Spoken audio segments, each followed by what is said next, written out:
Hey, what's up, rock stars? It's Rox with a little bit of talk about what's at the top of the blog. So let's get to it. All right, rock stars, before we get to the stories, I just wanted to talk to you guys about Kevin. I'm sure many of you guys already know about Kevin, though, you know, the Scorpion show. Kevin posted yesterday on his Instagram that his mother had coronavirus, and that made me sad. Then this morning, I hadn't even thought about the fact that Kevin has a lot of people that lives in the house with his mom. I know his mom has been sickly over the last, for some time now. And I know that he had been her caretaker. Hadn't even thought about the fact that all of the people in the house and the proximity of everybody in the house would be affected. This morning, it finally hit me, when I watched his live video that he indeed also, well, he hasn't been tested positive, but he believes that he has it as well, has no sense of smell or taste, but is being very positive on both his front and his mother's front. And so we're going to try to be as positive as well. But I tell you, that just blew me this morning. I was just like, this is just really terrible. I mean, we knew that as time goes on, it'll be more and more people that we know that will be affected. And,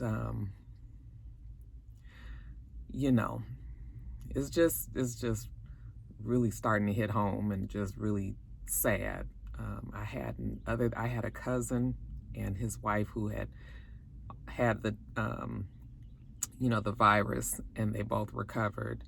And I knew some people out here, friends that also had the virus and have recovered. So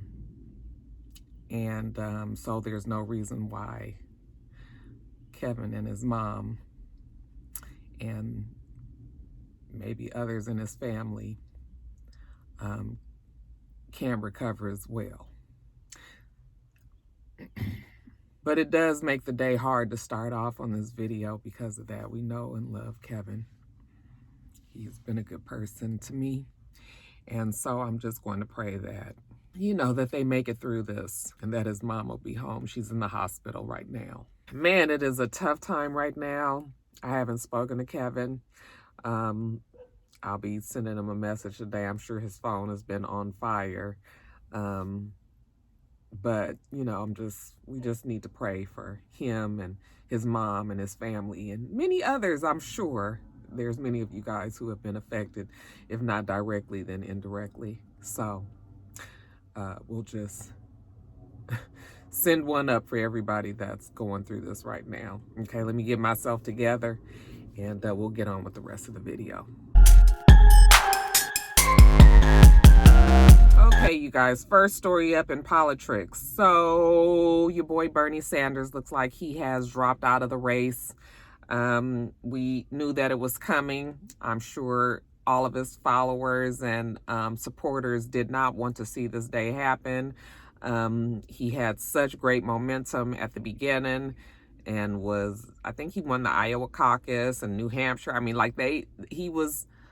many people was thinking he was a shoo-in. Biden was a late bloomer, and after South Carolina flipped everything around, looks like Biden has been able to hit his stride and has made it very difficult, next to impossible, for Bernie Sanders to catch up and get that nomination. So he suspended his campaign yesterday, said that he will support Biden, that he is a good guy, and that, they both want the same things for this country. Now, the way that they want to go about these things may be different, but he did have positive things to say about Biden and that he will continue the fight. I have many Sanders supporters here, so I would like to ask you guys, are you guys now going to support Joe Biden in his quest to become the next president of the United States? Something tells me that we are headed for the very same outcome that we got in 2016. Trying not to be negative about it, but I really feel like the Sanders supporters I just don't think that they can get behind Biden. And it's unfortunate, but I just kind of see that. Well, I won't even put it, I'm going to put it on you guys. Let me just ask you, will you guys now support Joe Biden? Will we now see this as a necessary effort and concentrate our efforts on beating YSAP? Or are you guys again going to just say, forget it and, not show up at the polls? That is the situation right now. Joe Biden says that he knows that he has to earn the support of the Bernie Sanders supporters. He has to earn their respect. He hears them. He's listening. He's really trying to, reach across so that everybody's agenda can be addressed. And, so they do have some similar views on healthcare and different issues. So hopefully they'll be able to work together in some sort of way to get Biden in that in the office next year. We're still waiting on in November. We're still waiting on Joe Biden to let us know who his running mate will be. I don't know when that happens. Does that happen after we know 100% for a fact that he has the seat, the Democratic nomination, or what? I think I read somewhere that it would happen in June. So we'll see. I've been seeing Kamala Harris's name being thrown around out there quite a bit, though. So we'll see what happens there. And I guess while we're still talking about politics, even though Linda Tripp is not really a politician, we'll throw her in with this. She has passed. That name should be very familiar to you if you were as engrossed in the impeachment hearings and the whole impeachment scandal of Bill Clinton like I was back in the day. Linda Tripp was the, what would we call her, a whistleblower? I guess so. She is the person that Monica Lewinsky was giving all of her information to when she was having an affair with then President Bill Clinton. Linda Tripp recorded their conversations, and then she turned the recorded conversations over to Kenneth Starr, who was investigating, and that's what kind of blew up that whole impeachment and where they found Bill Clinton guilty. She hasn't really been seen much since the scandal happened. Her name, of course, resurfaced when Monica Lewinsky's name resurfaced when she was, did she write a book? Or I think she wrote a book or something. But a few years ago, Linda Tripp and Monica Lewinsky was all the talk again. But other than that, she has been pretty much silent throughout this time after Bill Clinton was impeached, because many people was very upset with her for, Monica Lewinsky was, even though she knew better, she was a young girl though, and she was trusting what she was saying to Linda Tripp, and Linda Tripp was not only recording her, but kind of like, when you listen to the recordings, it wasn't like she was forcing her into saying things, but you could just tell that she was leading that girl, ruined some lives there. But, everybody was responsible for what they did. That's all I'll say. Okay. But yeah, she has passed. She leaves behind her husband, Dieter, her son, Ryan, her daughter, Allison. Okay. I'm sure much family and friends. She was 70 years old. Rest in peace to Linda Tripp. Guys, while we're talking about people who have passed, Bill Withers died, I believe that Friday, right after I had posted the top of the blogs last week. I saw that he had passed. Even though you hadn't heard much about Bill Withers recently, he had when I was reading up on it, I was like, wow, he had a pretty short career. But in that short career, that music career, it was quite impactful. He didn't really even become like a full-blown singer, with a record deal and all of that until he was like 33, 34 years old. You guys know him, of course, from the songs Lean on Me, Use Me, Ain't No Sunshine. And then later on, he had a hit with Grover Washington Jr. You guys know Just the Two of Us. And that song reminds me of my brother, Wayne, the one who has passed. He used to listen to that song or listen to Grover Washington quite a bit. And yeah, it just brings back memories. But anyway, oh, I'm going to get it together today, you guys. Like I said, his music career was pretty short. Got a record deal with Columbia Records, wasn't really happy there. They were trying to mold him into a different type of singer that he wanted to be. So I think he had like 4 or 5 records I read. None of them even hit top 40 until he had the #1 hit with, Just the Two of Us. But he stopped singing somewhere around 1985. He was still writing music for other artists though. And but other than that, fell off of the scene pretty much. But like I said, the songs were impactful. And even when he was inducted into the 2015 Hall of Fame, he himself mentioned, and I quote, "What few songs I wrote during my brief career, there ain't a genre that somebody didn't record them in. I'm not a virtuoso, but I was able to write songs that people could identify with," end quote. So even he knew that his music, while there was only a few songs that really crossed over to everybody, those songs still made a big difference. And I've heard many people say that they think that he was one of the best songwriters out there. So his loss will be felt in the music industry. He leaves behind his wife, Marsha, his daughter, Corey, and his son, Todd. And again, a host of family and friends and fans actually all over this world. He was, oh gosh, I didn't write down his age. I think he was 81. Rest in peace to Bill Withers.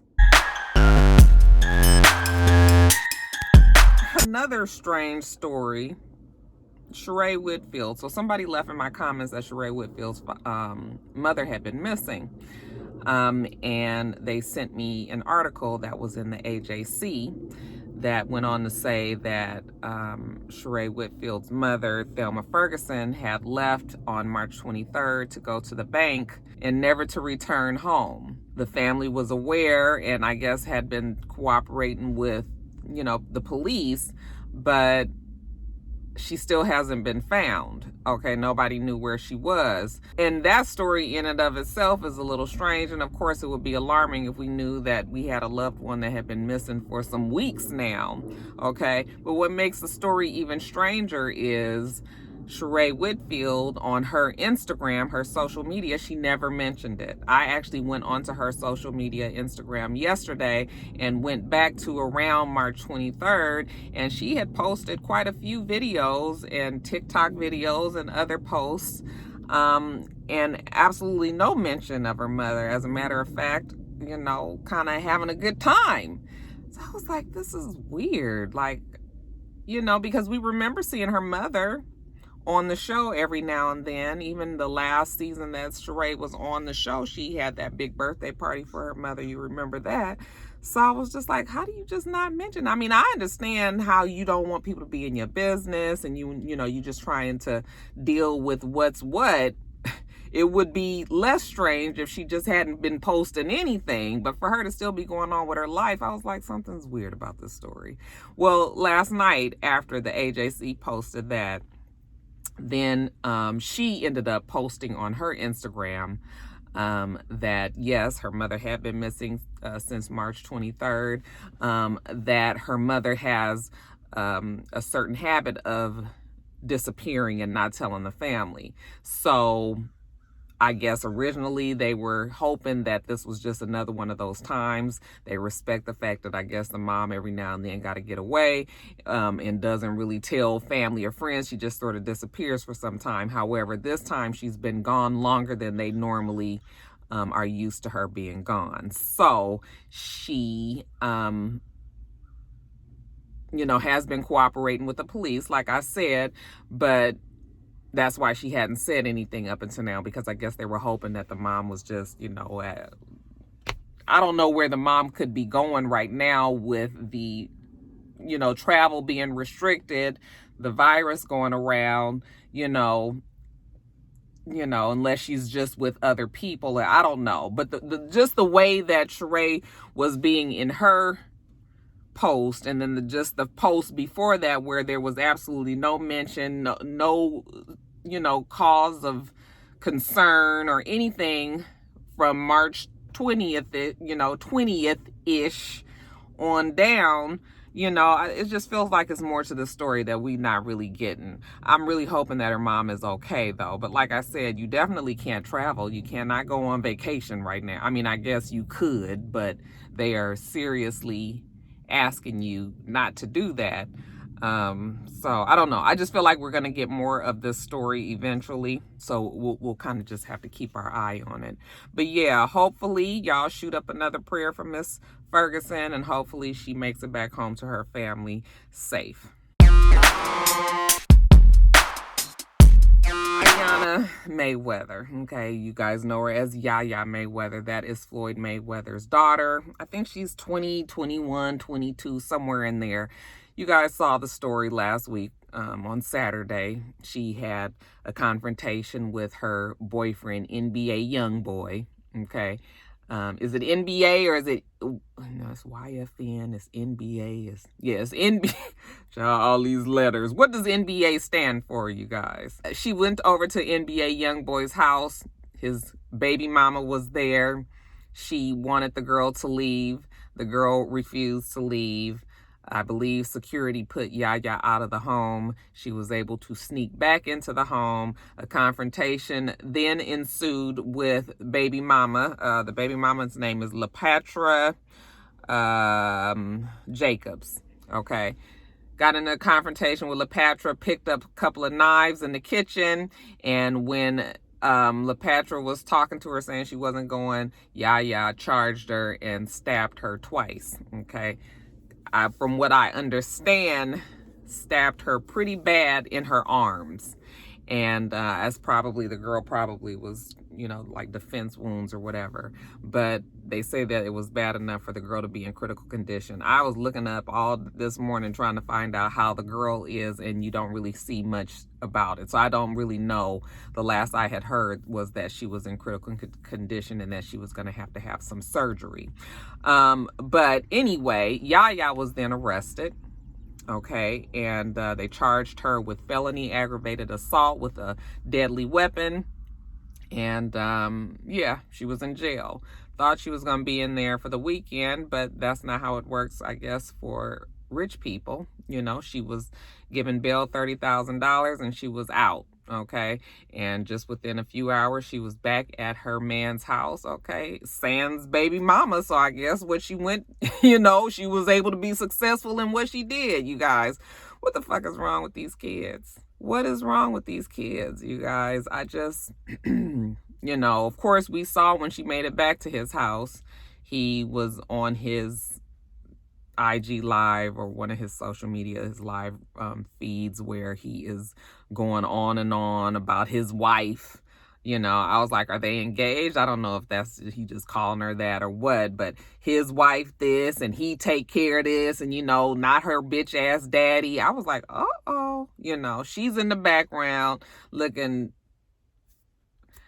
I don't know if she was just tired. It had been a long day. You know, I don't want to put that the child was on something, but, you know, I'm just almost willing to say that the girl is going through some shit over there. Okay.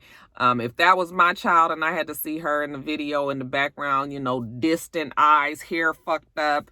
Okay. Just looking out of it, I mean, that would be so alarming and heartbreaking to me. And I know that had to affect Floyd Mayweather, whether or not they are having a good or bad relationship. I mean, you obviously are having a bad relationship if her boyfriend is sitting up there calling you a bitch ass nigga and she doesn't even say, don't say that about my father. Okay. So yeah, there's some problems there. We know that Floyd Mayweather hasn't always been the best father for his children.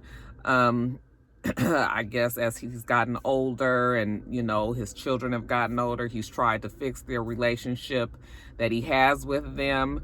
But, you know, a lot of times when you lose your kids at that age where they're the most, you know, 9, 10, 11, 12-ish, up in them ages. Like, if you lose them there, it's really hard to get them back 100% after that. You know, everybody really has to put in the work to make it happen.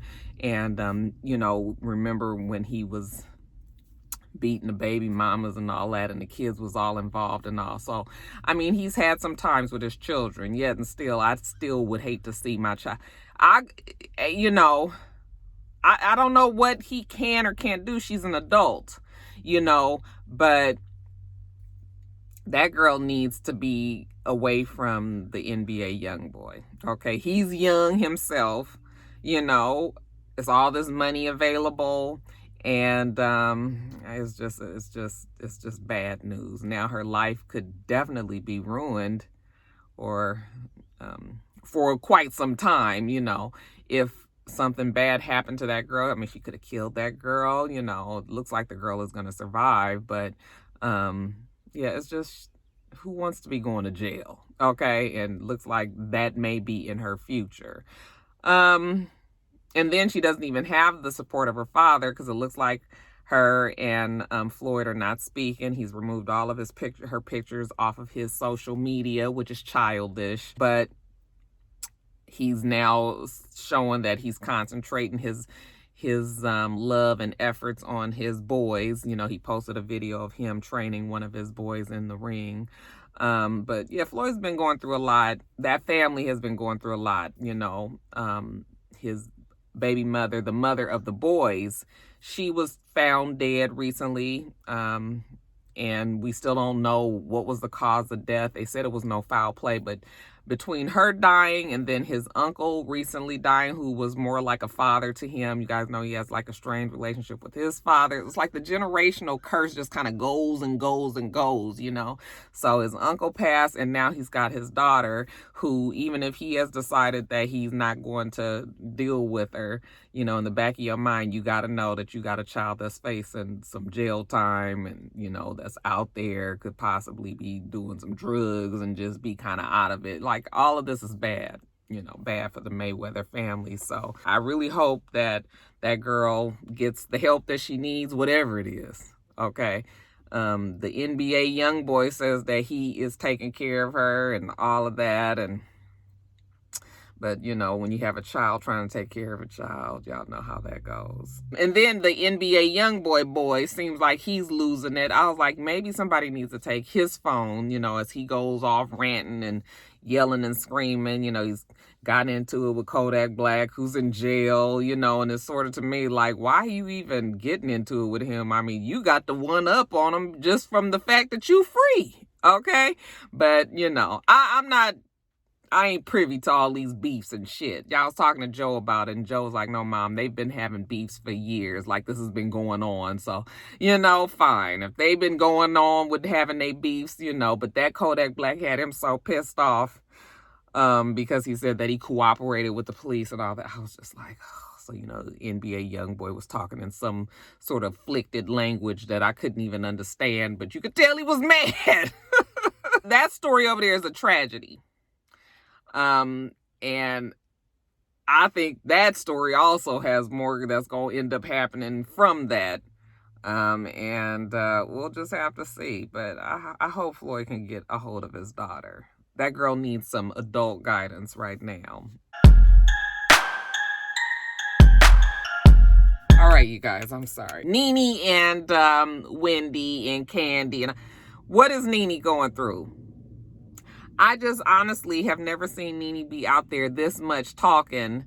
And I mean, is this her quest to become relevant? I mean, to remain relevant? I don't really know what Nene is on right now, but it is the definite everybody is out to get Nene tour.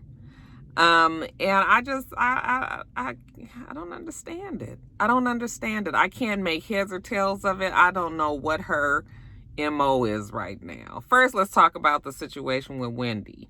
I guess Nene called Wendy on FaceTime while she was recording for the show, or recording for something. I'm not sure if it's for the show or if it was for her cocktails and conversation that she does on her Instagram and YouTube live. But whatever it was, she had cameras running and they were there, and she wanted to put Wendy on the spot. Wendy supposedly didn't know she was going to do it. And Wendy was upset that she caught her off guard. I guess it was for the show, because Wendy was like, I don't work for Real Housewives of Atlanta. Don't be calling me and putting me on camera and blah, blah, blah, blah, blah. You know, to me, it wasn't all that you needed to get on your show and make it seem like you guys had this huge falling out. You know, something tells me that Wendy and Nene ain't gonna make it as friends. They just, maybe they're too much alike, you know, I don't know. But the bigger question is, why the fuck can't Wendy put new batteries in her smoke detectors in her house? You guys, that is my number one pet peeve. Very top of the list, I cannot stand to hear somebody's smoke detectors blinking and beeping and shit in the background. It drives me crazy.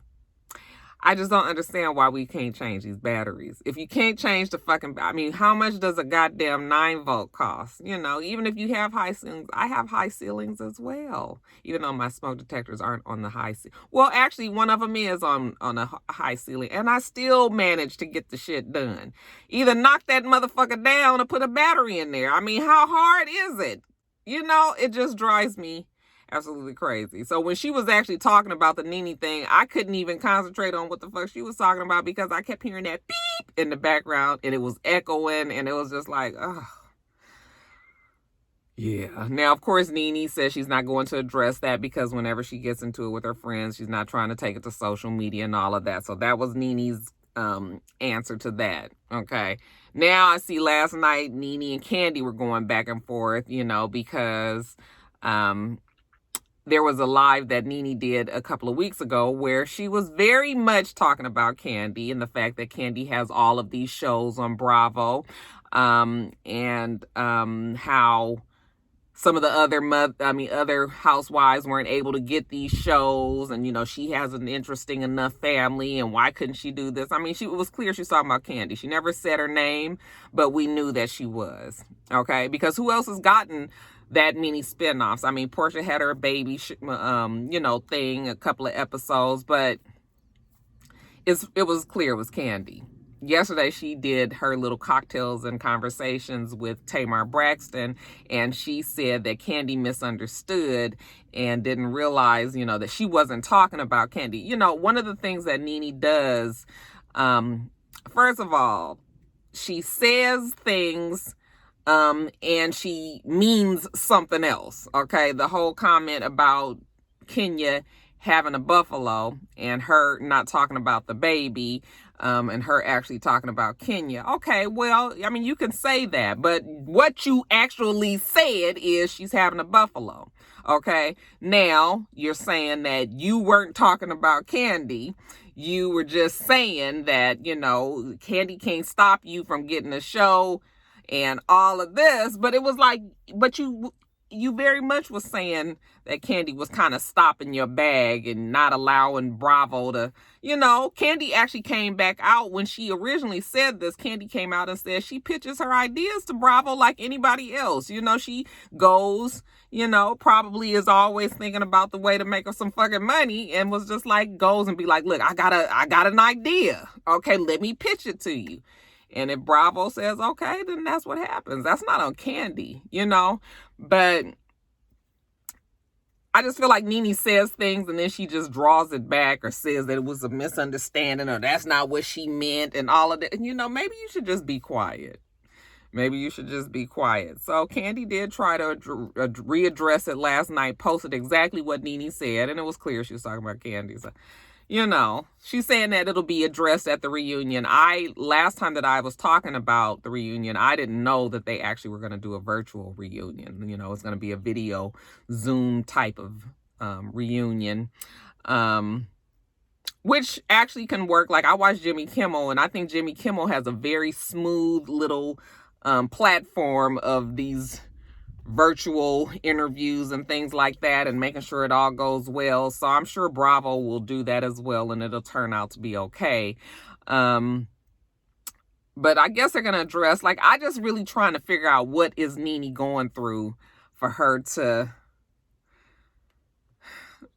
I mean, she's just like antagonizing people and poking at folks and looking like she's just trying to start a fight here and there. And, if it's not Eva, it's Candy, of course it's Kenya, which we expect, but it's just a whole lot. I'm not really sure. So she keeps on saying that the reason why she's been funky and the reason why she got this lawyer, it was because of some shit, I guess, that was going down with Bravo and not any of the other girls, and that they shouldn't worry about what she's going through. And I was just like, okay, I need just direct answers. All this talking in circles and shit, and I gotta wait to the reunion. Let's just wait to the reunion then. Okay, but yeah, Nene is tripping a little bit. And maybe she's doing this to secure her spot next season. I mean, I would like to see Nene come back. I feel like all of the girls have a spot on the show that, that makes that whole show work. But is there a true threat that she might not be there? She wasn't ready to say on that Cocktails and Conversations that she was over reality yet. She was like, I ain't gonna put my foot in my mouth saying no shit like that. She says she's getting there. Okay, and I guess if you getting there, that could still be 3 or 4 more years of you getting there. So I don't know what Nene is on, y'all. But she definitely has a method to this. I just don't know what it is. So the producer battles that they've been having, Lil Jon and T-Pain was off the chain. It was all that in a bag of chips. I think it was better even than the Swizz Beatz and Timberland one. Like, it was because the music was just so, yeah, it was a good time. That was a great matchup. I think that was probably one of the best matchups that they've had so far. Teddy Riley and Babyface were supposed to be matching up, I think, last Saturday. And it got postponed. Now, somebody put in my comments yesterday that Teddy Riley wants to be paid for this battle. And I said, I hope that is not true. I really honestly hope that's not true. I was doing a little research and I actually read that the reason why it got postponed was because Babyface had been feeling sick. He had been ill. So, they really want to do this right. They also want to make sure that Instagram doesn't cut them off after an hour. So the same way that DJ D-Nice was able to get Instagram to just let him go on and stream all the way through, I guess that's the same thing that they're trying to get done so that they don't have people dropping off and them having to reconnect and everybody coming back to the show and all of that. So they're trying to work all that out. But now I'm also hearing that Teddy Riley is using this other platform, so people will actually have to swipe up on Instagram to see the battle between these two. So it's turning out to be something way bigger than, and granted, Babyface and Teddy Riley are huge producers, right? But when you trying to make this whole grand scale, you losing the grassroots and just the fun of just trying to see whose music is what. I mean, we don't need no big production. Motherfucker, just put the music on. Let us play. Let it play. Let us decide who's going to win this battle. But now it's going to be something that he's come up with in this other platform, and you got to swipe up and you got to be doing all of this. And then that's probably where the talk is coming in, where people are saying that he's going to get paid for it. Okay? Because if it's his thing, then the traffic that's driven to that might, that might be where the money part comes in. So I couldn't definitively find anything on the money, him getting paid, but that might be it. But whoever left that in my comments and said something about him getting paid, if you know more about it, then you guys leave it in the comments below. Out here in Atlanta, you guys know Jamal Bryant. He is the weathered pastor from up in the DMV area who came down to Atlanta after there had been some scandal up that way. He came down to Atlanta to take over not City of Refuge, child. That is in LA, I'm thinking. New Birth. Okay, Eddie Long's church. He is the pastor there. We've talked about him in length over time, him being there. He fancies himself a community activist, and, because the church is so big in Lithonia, Georgia, they try to help the community. So with the virus being out right now and people having problems getting testing, 1,000 tests were donated to the church, and they were saying that they were going to be offering drive-through testing, okay, for the community. People could come get tested. There were flyers that were put out, and on the flyers, they were charging $150. And that is where the problem comes in, okay? Now, the tests supposedly were donated to this church, all right? So they didn't have to pay for these tests. You have a worldwide pandemic going on. Somewhere near 10 million people have applied for unemployment. So that should tell you the state of affairs. People's financial pockets, ain't looking too good. Folks are afraid for their lives, worried about their health. They turn to their church, and the church is charging them for tests. I mean, what the hell is going on here? $150 is high. All right. But when you have people that are in desperation, you can see how people can get taken advantage of in a situation like this. Now, I understand that a church has to pay for supplies and, things aren't free. You got staff, you got supplies that are needed to even conduct the tests, all of this. But that is something that the church should have absorbed, okay? Had it been through grants, had it been through donations. I mean, there are rich people that go to that church. If you had to take up a special collection to try to, whatever you needed to do, okay? But to charge people that are already in dire straits, that are already possibly sick, $150, yeah, it's not a good look. So they dragged them over the coals, and I think kind of rightfully so. Like, some of the decisions that people make, it's just not cool. Just not cool. Okay. The event ended up getting canceled though, because it was they were going to have it, I believe, last weekend, and then the governor put the stay and shelter in place order down, so they weren't able to do it. But I'll let everybody know who are out here in Atlanta anyway. They have a drive-through testing that's free at the CVS somewhere in Midtown. I don't know exactly where it is, but you guys can Google it. I've been seeing it on the news every day. They're saying hundreds and hundreds of people are sitting in their cars in line to drive through and get their test done, and that they are able to get their test within a few minutes. Okay. So that is a blessing for people that live in Atlanta, because that is not the situation in other cities and other states. Okay. So that is a good thing. You're able to at least get your results and know if you need to take, different measures to protect yourself and your family. But yeah, that story about Jamal Bryant, I was just like, I tell you guys, disgusting. And then lastly, you guys, in quickies, just a couple of stories. Jeannie and Jeezy, congratulations to these two. They are engaged. They look very happy. I remember when the very first picture came out of them, when they were, I guess, getting to know each other or just met each other. They were at a party. They was taking pictures with like two other couples. And I was like, what's this about? Looking like Jeannie and Jeezy trying to do something, you guys. And then slowly we started to see that actually they were actually a couple.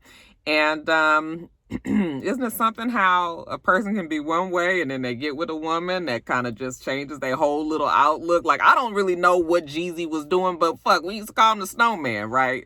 Okay. Now, when you see him, everybody grows and all of that, but I was just like, wow, but they look happy. They look happy. I know that Jeannie has gotten some pushback on some comments that she said in the past about dark meat and white meat or whatever. She was saying it to be cute on the reel, but these things, once you put it out there, that's the one thing about doing videos or being on TV or things like this, is sometimes you just say shit, you cannot take it back. Okay. You may not even have meant it like that. You might have just been playing or whatever, but child, somebody will splice up what you said and use it against you. And maybe that's how she felt at that time, not how she feels clearly now. She looks like she's happy to be starting, getting a second chance at marriage and love with Jeezy. So congratulations to the happy couple. And then lastly, you guys, I finally watched Tiger King yesterday. And it was crazy, just like everybody said. It wasn't like I was just like, oh my God, that was just, I couldn't turn away, you know. It wasn't one of those kind of things for me, but it was crazy. I can see them dragging this on and on and on, and having another part talking about, you know, the people that have taken over and got the new zoo. Like, I can see all of this continuing. And everybody making up. But yeah, it was a tragedy. The story started off one way. You had no idea it was going to end the way that it did. Except for, I knew that Joe was obsessed enough about that lady that he was going to want to kill her at some point. Okay, I knew that. And then whether or not she killed her husband and fed the body to the tigers, I don't know if she did that, but she knows something about where that husband is, and was able to just, I mean, where is he? Where is he? He has never turned back up, you know? So, yeah, but other than that, it was cool. It was cool. I'm about to actually go up here, and I think Joe was telling me about a show called Money Heist. So I'm actually about to go up here after I get this video edited and up. I am going to start watching that. But you guys also tell me some other shows that you've been watching on Netflix and on Hulu, you know, just so I can start watching some things and getting my mind off. I actually do a pretty good job of keeping my mind off of the negativity of the news, because I just know what it is. The shit is out there. You got to stay your ass at home if you're not an essential worker. And you know, you got to just kind of just wait, and hopefully that they can flatten that curve out. All of the stories about the sadness of what's going on, I just can't keep watching that every day. And you guys send me these things in my inbox all day long. I mean, I get conspiracy theories, and I get stories about people who died, and I get all of these things. And it's just getting to the point now where I'm not even going to be checking my inbox, because it's too much. And I don't need to see it over and over and over again. I know you guys don't realize that you're just sending one story, but when I have 50 people sending me one story, you know how that can be. So, yeah, I'm just a bum today. You know, that the news of Kevin and his mom, and it just kind of, it's just sad. But we're going to get through it, you guys. I know we all keep saying we're going to get through this together. I just hope that after it's all said and done and we can all get back to our regular lives, whatever that will be at the time, I hope that we can just continue this togetherness feeling. But I'm going to get off of here, because I'm going to start crying again, and don't nobody feel like all that. So you guys be safe out there, okay? All right, rock stars, let me get off of here. We do this every single week, so make sure that you rate, comment, and subscribe, and make sure you come back.